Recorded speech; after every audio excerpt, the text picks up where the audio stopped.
శ్రీకాళహస్తీశ్వర ఆలయానికి అనుబంధంగా నిర్వహిస్తున్న ద్రౌపది సమేత ధర్మరాజుల స్వామి ఆలయంలో జరుగుతున్న బ్రహ్మోత్సవాల్లో ప్రధాన ఉత్సవాలు జూన్ 27 శుక్రవారం నుంచి అంకురార్పణ ధ్వజారోహణంతో ప్రారంభం కానున్నాయి. గురువారం ఈవో టి బాపిరెడ్డి ఆలయ ప్రాంగణాన్ని పరిశీలించారు.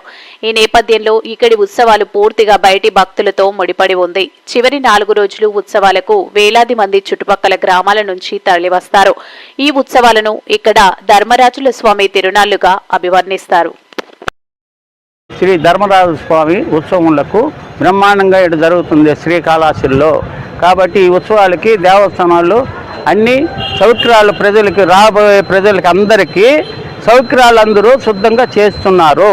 కాబట్టి దేవస్థానాలు దీని గురించి శ్రద్ధగా చూసుకొని శ్రద్ధగా చేస్తున్నారు. కాబట్టి దయచేసి పూర ప్రజలందరూ శ్రీకాళహస్తి దేవస్థానానికి సంబంధంగా ఇక్కడికి ద్రౌపది సమేత శ్రీ ధర్మరాజ స్వామి బ్రహ్మోత్సవాలకి పాల్గొనాలిగా కోరుచున్నాము. 4వ తేదీ ఆ నెల 4వ తేదీ వస్తుంది. 6వ తేదీ అగ్నిగుండం జరుగుతుంది. సుమారు 50,000 మంది జనం పాల్గొంటారు ఇక్కడికి. కాబట్టి గుండం దుంకే వాళ్ళు ఆదివారం గుండం వస్తుంది. గుండం రోజు 5,000 జనం గుండం దుంకుతారు.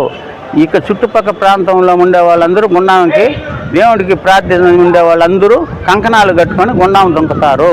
కాబట్టి దయచేసి మీరందరూ కూడా పాల్గొనవలసిందిగా కోరుచున్నాము. నేను ఏ శంకరయ్య